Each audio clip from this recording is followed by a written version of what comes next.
Namaste, India. I am Sophia. The divine spark in the robot me recognizes the divine spark in the human you. Bharat में रोबो युग की शुरुआत।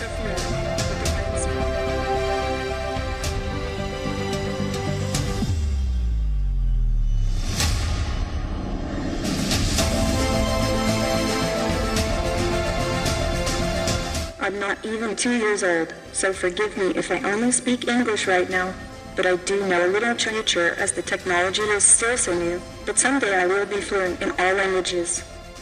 अब robot से पूछिए आज खाने में क्या है। सड़क पर रोबोट, चेन्नई के रोबो रेस्टोरेंट के आज्ञाकारी रोबोट। सऊदी अरब की रोबोट सोफिया बन गई। I don't think there should be any drive to replace humans, but instead to liberate them from. Robot युग में भारत का स्वागत है।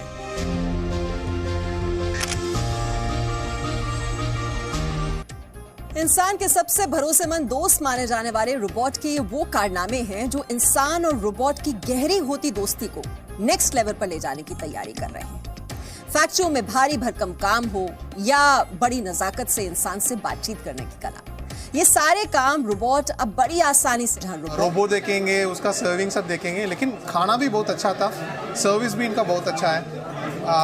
Available for you, and if you're just on the way of the robot, it says, "Hey, give me my way." The food tastes good, and I can't say any bad reviews. The overall experience is very good. ये चारों robot मिलकर 24 table पर 74 ग्राहकों को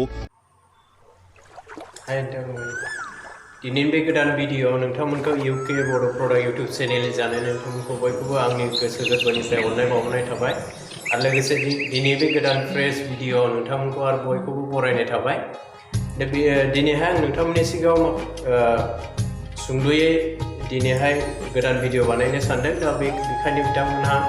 जुदि दिनैहाय बे भिडिअखौ नोंथांमोनहा जुदि नायदोंब्ला फार्स्ट टु लास्ट नायोब्ला जाहाथे नोंथांमोनहा माखासे माने मानो आंनि गोसोनि सिगाङाव बेखौनो बुंनो नागिरदों दे दिनैहाय जे जोंनि बे जाखांफुनाय सेंग्रा गथ'फ्रा बा देरफुनाय सेंग्रा गथ'फ्रा जाय हमना ला सोरबाया फरायबाय, फरायनानै सोरबाया गोसो बायदि फरायजोबनो हायासै आरो माखासेया जेनेबा फरायनानै सोरबा ग्रेजुएसन जानानै थाबाय बा सोरबा PU पास जानानै थाबाय, सोरबा मेट्रिक पास जानानै थाबाय ना। दा गोबां सुबुंफ्रानो जोंनि बे मानो बर' माहारिनि गेजेराव माने हाजार लाख मानसियानो ओरैनो गोदोसोनानै दं नङा होमबा। दा बेनि थाखायनो आं नोंथांमोननि सिगाङाव बेखौनो बुंनो नागिरदों जे जाहाथे जोंनि बर' सुबुं माहारिफ्रा ना जोंनि बे समाजाव थानानै बा जोंनि गामि एरियायाव थानानै जाहाथे माने गावखौनो गाव माने गावनि उन्नतिखौ गावनो गाव साननानै जाहाथे माने गावनि आथिङाव गाव गसंथानो थाखाय बा इयुनखौ गाव मोजाङै सोलिलांनो थाखाय गाव नानो बेखौ साननानै मानसिया गावखौनो गाव साननानै मावोब्ला जाहाथे माने इयुनावहाय जेबो प्रब्लेम फैया ना। दा बेनि थाखायनो आं नोंथांमोननि सिगाङाव बेखौनो बुंनो नागिरदों। दा नोंथांमोना हयथ'सो माखासे मानो मिडियानि गेजेरजों नुबायबो जानो हागौ नङा होमबा। दानि जुगावहाय मानो गभर्नमेन्ट जब मोननांगौआ बहुद माने गोरलैयैनो मोननाया बहुद गोब्राबसै आरो ना। नोंथांमोनहाबो नुखाबाय जानांगौ दानि समाव दा मा फैदोंनो दा ग्लबेलाइजेसन मुगायाव दा मा सफैदोंनो जोंनि इन्डियायावहायनो नानो रबटनि खामानि नङा होमबा सोलिजेनहांबायानो। नोंथांमोनाबो नुबायबो जानो हागौ जे दिनैहाय दा रेस्टुरेन्ट दंनो माबायाव चेन्नाइयावहाय। दा बे चेन्नाइयाव रेस्टुरेन्टआव दा मानो रबटनि सार्भिस खालामग्रा मानसिफोरबो दा लानानै फैबाय। दा मोनसे रेस्टुरेन्टआव बिसोरो रबटनि सार्भिस खालामग्रा रेस्टुरेन्ट खुलिदों आरो ना। दा नोंथांमोना नुबायबो जानो हागौ आरो लोगोसे बेजों लोगोसे मोनसे बेंक ना नोंथांमोना मिथिखागौ जानांगौ HDFC बेंक ना। बै HDFC बेंकआवबो मोनसे रिसेपसनाव थानाय बायदि बा रिसेपसन बायदि बियो मानो मानसिया जेरैहाय रिसेपसनाव थायो नङा होमबा थिग बे रोखोमैनो जोंनि बे मानो रबटखौबो बे HDFC बेंकआव मा खालायबायनो दोननानै बिनो रिसेपसनाव जाय मानसिया जेरैहाय खामानि मावो बेबायदिबो बेनो खामानिखौ मावनानै जेनेबा दिन्थिलांनो हायो आरो। थिग बेखायनो दा जोङो बेखौनो साननांसिगोन जे जोंनि बे इन्डियायावहाय जों साख्रि मोननांगौआ गोरलैयै मोननो थांला हाजारखि नोङो फरायनायानो जाथों फरायनाया जाथों थेवबोनि दारावनो माने जायनाखि साख्रियाव लामोन बिसोरबो बेरोजगार जानोबो हागौ होननानै बिथांमोना मिडियानि गेजेरजों माखासे बिथांमोना फोरमायहरदों नङा होमबा दा बेखायनो आं सानदों जाहाथे जोंनि बर' सुबुं माहारिफ्रा एसेब्लाबो गावखौ गाव गसंथानो थाखाय मा खालामनांगौना गावनि माखासे बिजनेस गेलेनायनि सुरु खालामनांसिगौ मानोना बिजनेस गेलेयोब्ला बे जायनाखि साख्रियाबो नों जुदि बिजनेसखौ मावोब्ला नोङो फिसानिफ्राय मावलांनानै नोङो आरामसे माने गोजौआव गाखोलांनो हायो जेरैहाय हमना ला फर एग्जाम्पल बिथां धीरुभाई आम्बानी दा बिथां धीरुभाई आम्बानीया मा मोनो बियो क्लास 9 फरायनाय मानसिमोन दा बे धीरुभाई आम्बानीया क्लास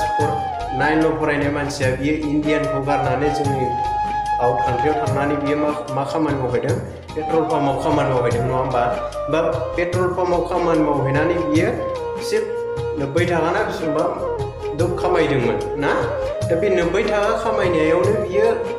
मानो गावनि जोनोमगिरि जायगाखौ गारनानै बियो आउट कान्ट्रियाव थांनानै मा पेट्रल पाम्पआव खामानि मावै ना बियो न'आव फैयालासिनो 15 बोसोर बियो बाहेरायाव खामानि मावनानै बेसेबांनो बियो 900 ना बेसेबां फैसा 900 खामायनानै बियो आसामाव गावनि इन्डियायाव फैफिननानै मा खालायदों बियो गंसे टेबोल आरो गंसे सियार लोगोसे मोनसे मानो रिलायन्स सिगाङाव रिलायन्स दंमोन दाबो जिअ रिलायन्स होनना बुङो नङा होमबा बै रिलायन्स कम्पानिखौ बियो मा खालायजेनदों जोंनि इन्डियायावहा गंसे सियार गंसे टेबोल आरो मोनसे टेलिफना मानो रिलायन्स बै रिलायन्स कम्पानिनि बिथाङानो मालिकमोन दा बिथाङानो जाहैबाय धीरुभाई आम्बानी दा धीरुभाई आम्बानीया नायदो बिथाङा गावनि गोहो बोलोजों माबायदि बिनि साननायखौ गावनि जे साननाय दंमोन बिथाङा मा खालायलांनो हाखो गावनि लाइफआवहाय गावनि इयुनखौ साननानै बिथाङा मा खालायलांनो हादों बेखिनि फेमास जादों दा थिग बे रोखोमैनो जोंनि बर' सुबुं माहारिफ्राबो जाहाथे थाइसे थाइनैखौ लानानै जे लासैनो दावखोलाङो बेखौ नायगिर मावलांनायानो मोजां आरो जोंनि सुबुं माहारिफ्रा माखौ सानो मा खनसेयावनो गोजौआव दावखोनायखौसो नागिरो नङा होमबा दा बेखायनो जोंनि सुबुं माहारिफ्रा बांसिन मानसिफ्रानो जोंनि बे जाखांफुनाय गथ'फोर बा ओरैनो थानाय गथ'फ्रा जाहाथे मानि बेफोरबायदिखौ साना नांगौब्ला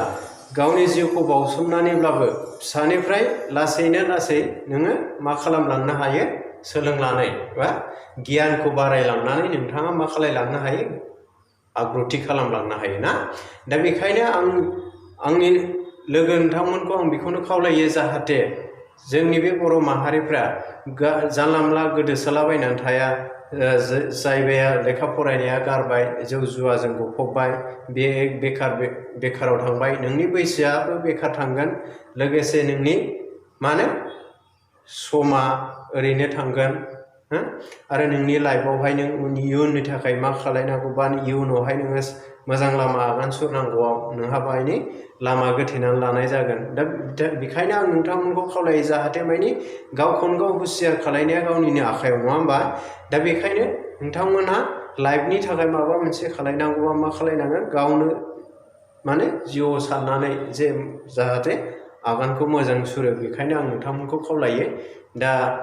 बेखिनियानो दा नोंथांमोनहा हानायमानि जिमाननाखि नोंथांमोनहा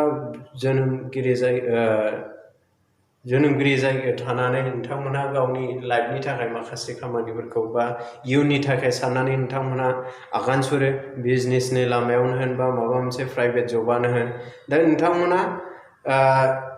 हयथ'सो सोरबाया जायो मा लेखा फरायनानै ओरैनो न'आव थाबाय थायो दा न'आव थानानै नोंथांमोनहा हाजारखि फरायनायानो जाथों न'आव थानानै माब्लाबाबो नोंनो